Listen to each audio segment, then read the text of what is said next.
Hello and welcome to ICA in Conversation that broadcasts on the second and fourth Wednesdays of each month, focusing on current issues, challenges in the context of compliance, and counter financial crime.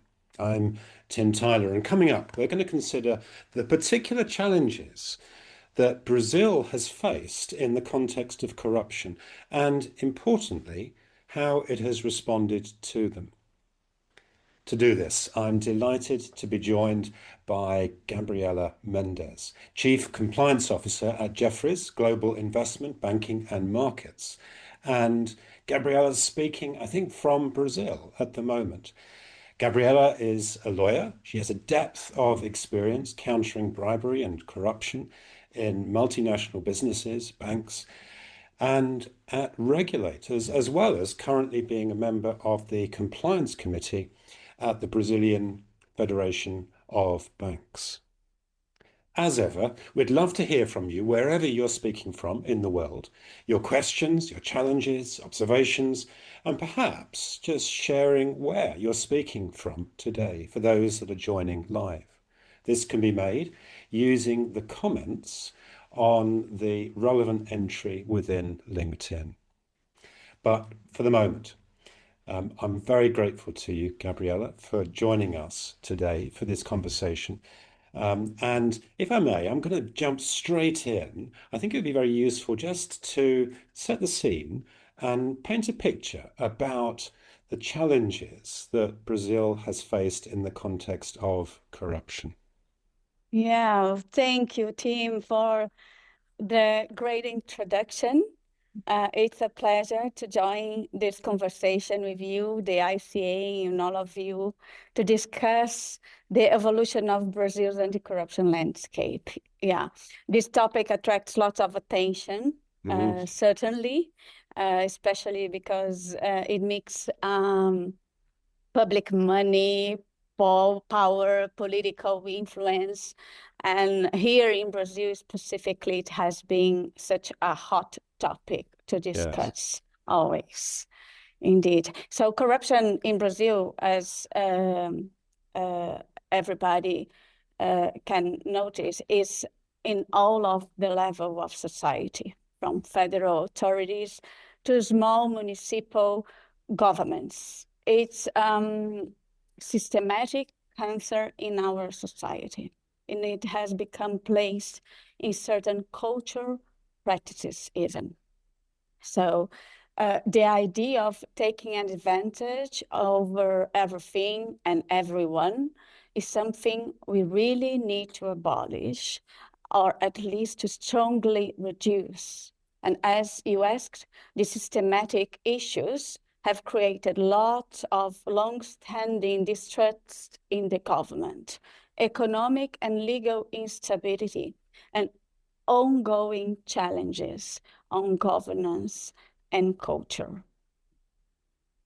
Okay, so it's quite a bleak picture that you're painting. And of course, as we look back over the decades, that's been punctuated by some very high-profile cases like Petrobras and the so-called Operation Car Wash that was investigating that. But it's by no means confined to that. And I think what you described, Gabriella, is a systemic challenge where the nature of bribery has somehow been normalized within the economy, or to a large extent has been normalized. And Yeah, the impact, distrust, instability, and of course, I guess I can add from my own experience, we can see the impact of corruption at a very personal level in people's lives, in communities. exactly. Um, Exactly. so um, thank you for this opportunity to talk it through. Um, I wonder, I think it would be useful to spend some time just thinking about how Brazil has responded to this challenge and to see the positive in all of this. And I know when we spoke before today's webinar, you shared some insight and some hope for the future. So, what does that look like from your perspective? Yeah, that's great, Tim, observation. We are living with this ambiguity of creating laws, signing of international agreements, and corruption scandals. So if we go a little bit back in Brazil in the last 35 years, it started with the end of the military regime in 89. We have the first direct elections for presidents. 3 years later, we have the first impeachment of Latin America due to bribery scandals of our former president, Fernando Collor de Mello. 3 months before the impeachment, the Administrative Misconduct Act was enacted, establishing civil and administrative sanctions for public officials. So this pattern follows Brazil's last 30 years of history. And this gives me such a frustration, and in the same time a hope feeling that we are going forward. And I will give you a little bit of this overview in the good things that we could advance in these years. After this scandal of impeachment, our criminal code was updated, giving the tone of corruption as a crime. And in 2005, another big scandal came up, the mensalão. But the interesting thing is that, again, just before this big scandal, we signed off 3 international agreements, very important agreements, anti-corruption, the OECD in 2000, the Inter-American Convention Against Corruption in 2002, and the United Nations Convention Against Corruption in 2003. So this shows local and international commitment to the cause. So I was there, and the mensalão, a big scandal in Brazil, came up in 2005. What it meant that a scheme where members of the Congress was receiving monthly bribes in exchange of political support.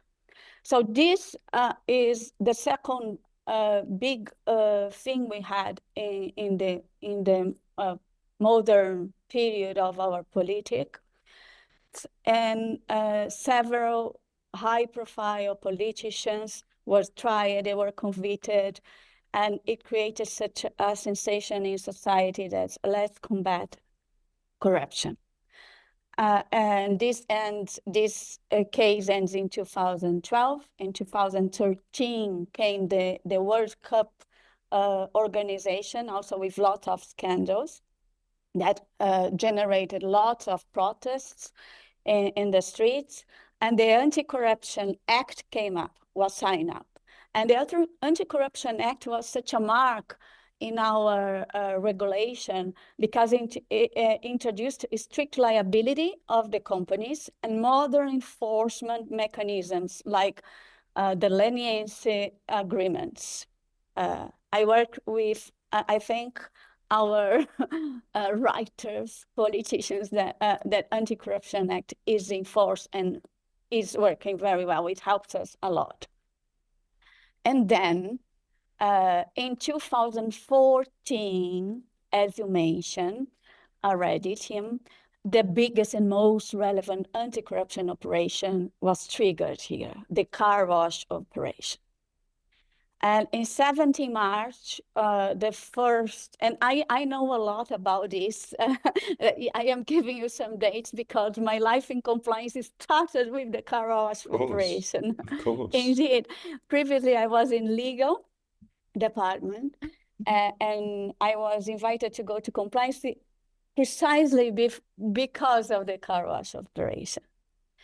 So in 17 March, the first harassment happened with the Alberto Youssef, a big figure, a money laundering person. So despite as you can see, and then I can give more details about the car wash operation, if you would like. But during these years, all of these years, we signed off 3 international agreements. We have our domestic laws being enacted in the same time of big scandals. So the ambiguity is there. And despite of this, we keep moving forward. I can notice that. So there's hope that's Oh, yes. within Oh, what you're yes. describing now. But what you have described is a history of very significant corruption inquiries. And if we just look at Petrobras for a moment, it's difficult not to get drawn into the detail. But of course, this involves massive contracts for drilling for oil offshore. I think all of your political parties were embroiled within it in one way or another. And kickbacks, bribes were normalized within the relationships. And as I say, not just the political parties, but politicians themselves. And we're seeing a number of people that are being held to account for that. I saw in the news just quite recently another individual that's been convicted and sent to prison in relation to this. But of course, this is taking a long time to bring to Exactly. trial. Exactly. But as well as And that, of course, you mentioned the impeachment.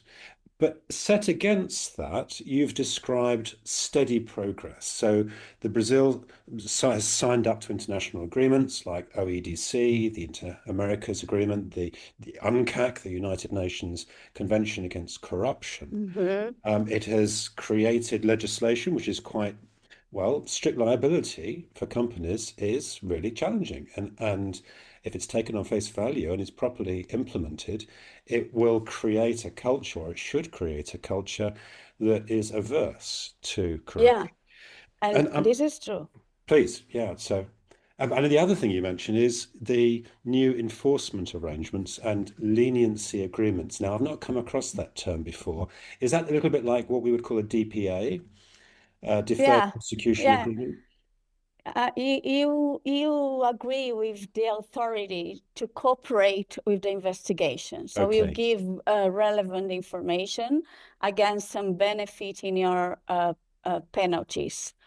So this is a big advance. And you Yes. mentioned something so important about Petrobras, and for who doesn't know Petrobras, Petrobras is the Brazil state-owned oil company, one of the biggest companies we have. I think it's the biggest. Yes, in Brazil, I And, think it is. and Yeah. only Petrobras received back 6 billion reais, which is more than $1 billion of the in result of the car wash operation of the leniency agreements. So people gave back the ones who had robbed and corrupted more than $1 billion. Wow. It's a lot. It is.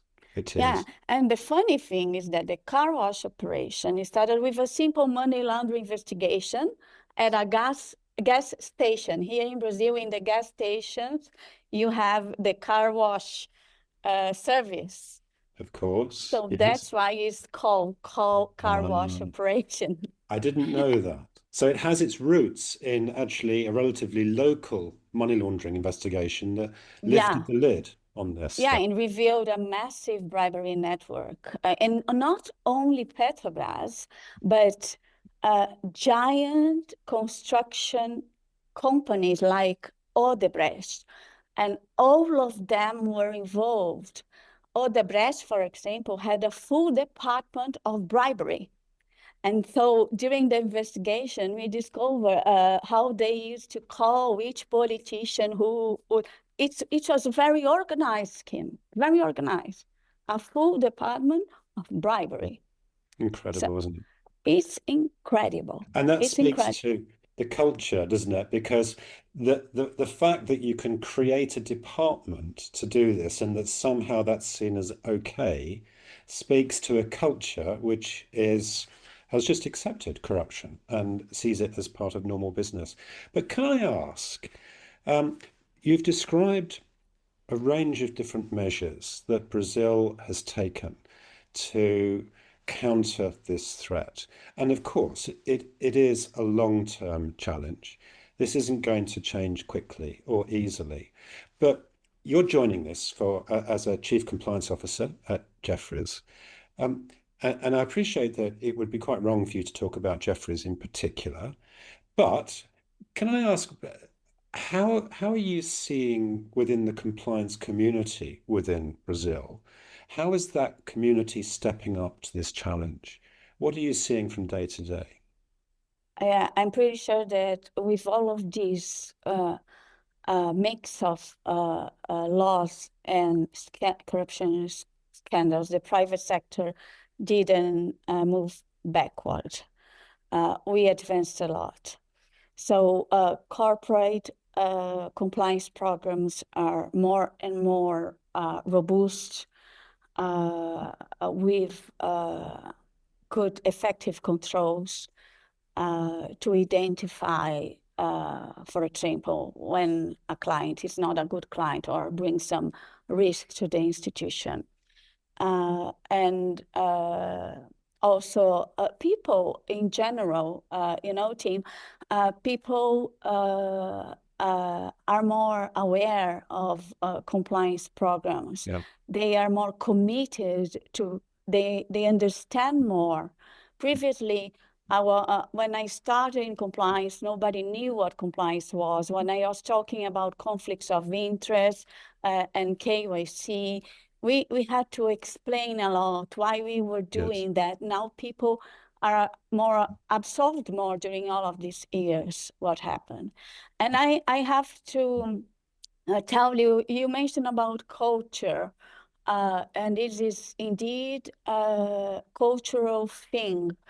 But, and this is a big but here, during the car wash operation, all of the Brazilians were with such a good feeling of let's do the justice. We are able now to do the justice. It's possible. They saw a light in the end of the tunnel, and that thing let us feel that we were really moving forward. And in that time, I remember the judge of operation, the car wash operation, the judge who was conducting the case, Sergio Moro, he was a hero. Millions and millions went to the streets to celebrate him. It was incredible. And then again, we felt important because in 2020, it was discovered a certain formal improper coordination between the prosecutor and the judge with certain convictions that they talked and they could not have talked about the case. And then all the convictions was annulled by the superior courts. And this left us with a feeling back of frustration again, because all of the people who were convicted were again out of the prison, including the president Lula. So a lot of politicians were clean, could be in the Congress again, and only because of a formal thing, not a content thing, meaning that what they have done, it was done, they robbed. But due to a procedural irregularity, this all was annulled. So this is so sad. So I agree that it's cultural, the corruption. But I also agree that the people here will, when we had the opportunity to combat in this car wash, we were full of hope, full of good intentions, and everybody was together. It was very nice, this feeling, to see the people in the street. That is extraordinary, of course. We from time to time will see populace people taking to the streets to demonstrate about issues that are of real importance and value to them. But that's not often around corruption. We have seen it in a number of different countries. And of course, when we do see it in Brazil and elsewhere, then that's going to drive the democratic process, isn't it? That's going to drive the government to respond to that. And it will, over time, start to have an impact on the culture and the way of doing business within the country. So before we continue, I'm just going to pause for a moment to reflect that for those that are joining us around the world, I'd love to hear your thoughts. There's one or two very kind comments, well, directed towards you, Gabriela, thanking you for your time and for your insights and for the background and historical context that you've provided to the challenges within Brazil.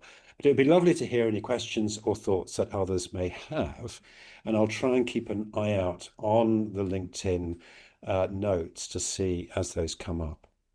But Gabriela, in the meantime, can I just take us back to something that you mentioned a short while ago, and that's around strict liability. Now that can mean a number of different things. Can I just probe that a little and make sure that we understand exactly what you mean by that? So let's say an employee of a business is involved in some kind of corrupt arrangement within Brazil, and it's a Brazilian business. Does that mean that the business now is liable for the actions of their employee, even if they didn't tell them Yes, to do this? yes, they are liable. So Yeah. that's really important. Personally, and in a corporate level also. So if there is a person in a company that commits any action of bribe, it will be personally, and also the company itself will be liable for that act. Is there I mean, there's a very similar provision in the UK and in other parts of the world, but what we often see is that there's a defence for the company if they can demonstrate that they've taken reasonable steps to prevent it from happening. So if they've got policy, procedure, communication, training, risk evaluation, and ongoing monitoring and similar. Is there a defense through that kind of arrangement? Yeah, you can, because what the Anti-Corruption Act says is that you are liable, so you are responsible. But if you took all the measures you could to avoid that act, Yes. like for example, the employee was trained, you had controls on his personal trading transactions and everything. If you can demonstrate your robust compliance program, you don't let to be liable, but your penalty can be reduced, for example. Okay. So you're kind of mitigating it, Yes, you are mitigating. the position. That's helpful. And it is, as we said before, a very strong position the government has taken. Are you seeing many convictions or leniency arrangements over time? Are you starting to see the authorities getting to grips with this? Yeah. I saw it. I saw and I follow up many because I changed banks during the last 12 years, but the clients are the same. So that's funny. I work also always in a corporate segment, so high revenues companies, and they are clients of lots of banks. So they follow Of the course. bank. So I follow up all of these cases, and we still see, but nothing compared with what we saw in the car wash operation. In That was Petrobras. massive. It was Yeah. massive. It was incredible. It was incredible. We were celebrating each case that we were seeing. Oh, this was discovered. Let's finish the relationship, terminate the relationship. Let's do this. Let's freeze the. We were. And we, as a compliance officers of the banks, and the banks helped a lot in the car wash operation as well with the intelligence unit, that we need to report in any suspicion transaction, etc. We help the bank, and it gives us also a feeling of I am participating and contributing for the good of this. Of course, yeah. And that's something that you can't put a price on. That will drive change, and it keeps us in our jobs, and it keeps us motivated, of course, doesn't it? I come to a question that's been raised by Oluwabunmi, and Oluwabunmi, I do hope I've pronounced that correctly. You ask, well, it's the big question, is it possible to totally eradicate corruption in a system? Well, I think we would probably say no. But what it does do, I think, is raise the question of, well, in an ideal world, what might we see next? How can we develop this locally within institutions, but also politically at a national level? What do you see next in terms of responding to this ongoing challenge? Oh, thank you for the question. It's $1 million question. Of course. This one. My personal opinion is that the only exit is education. So if we bring to people the conscious of what is happening, because unfortunately Brazil is a country of big discrepancies. We have 220 million people, from which 85% receives less than $900 per month, don't pay taxes, from which 40 million cannot understand a simple written phrase or interpret short texts. So for me, Canada, New Zealand, South Korea, Finland have great examples of how education mitigated as to the extreme. Of course, we won't go to 100, but we can go to 85, 90%. And that would be great. And for me, the only way is an unpopular measure, is a long-term measure, but is the best one, is education. Do you know, I agree. And given that I'm involved in education, I guess you won't be surprised to hear that. There is a different angle to this, and I'm interested in your thoughts. Denmark, I think, for a long time has been seen as one of the least corrupt countries in the world. It has topped the corruption perception index, as you'll know, and they have a very strong culture and education system.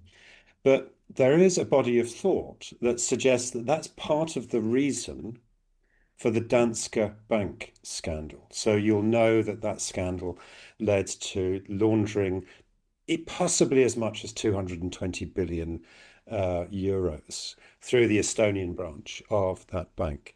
And I've met with many of the compliance team within the bank, and I've had many conversations to try and understand, well, how did this happen? And part of the problem was that because the culture was so good, it actually created complacency. So there was a sense of, well, this couldn't happen to us. Almost a naive, I don't want to say naivety, but a reluctance to accept that something of that nature could be going on because the culture was actually so very, very good. So that's maybe a flip side to this. And I guess we're not in that position within Brazil, certainly not now or anytime in the near future, but it does give a counterbalance to this. Yeah, indeed. Well, I was scary once. I've heard from a central bank employee when I was in a previous bank that they are short in staff, so they are doing, they are analyzing their audits like this bank concerns, this doesn't concern, this concern, and this is the pitfall. We cannot go to this situation. Of We need to course. take care of everything and Yes. keep being vigilant on everything. Otherwise, we go through this situation of the desk ban. Yes. Yeah. Thank you. So we're coming up to time, Gabriela. Um, Are there any last thoughts that you'd like to share? We've talked quite widely around the challenge that Brazil has faced, and I think you've shared a great deal of insight and thought corporately and personally around the way in which you're responding to that. You've highlighted the importance of culture, of controls, of due diligence, and in Yeah, particular of training. Any yeah, last thoughts? yeah. What I can tell you is that this ambiguity, these two sides of the the the situation, despite of this irregular growing, we are moving forward. I can see that we are way better than we were 10 years ago. So I really hope that in 10 years from now, we have another conversation, Tim, and we will be discussing better or successful cases of anti-corruption and of Brazil on this. This is what I hope. I am working for that. I think that I am also a person, as you know, from education area. So I keep doing my part on this, on bringing to people knowledge, on sharing, on training, on being curious and learning every time again to get things better than they were today. And before we end, for those who are curious to understand better what happened and how it happened, the car wash operation, it's a big thing for learning from for who is from compliance and who is curious is the mechanism. A series that is available on Netflix is the story of car wash operation, and it's very interesting for who wants to understand better. There is also a movie about the scandal that is the federal police. The law is for everybody from 2017 that is very interesting and gives light for what happened in Brazil that time. Thank you, Gabriela. I don't often say this, but you're quite inspirational on this. It's been a real pleasure talking to you and learning more about the work that you're doing and the compliance community within Brazil more widely is doing at the moment. Thank you. Thank you again for Thank joining you, us for this Tim. conversation. And wherever you are in the world, thank you for joining us today. For those that have shared their thoughts and comments and questions, um, that's great. Thank you for doing that. But wherever you're joining us from, we do hope that you take care and we look forward to seeing you again sometime soon. Bye bye.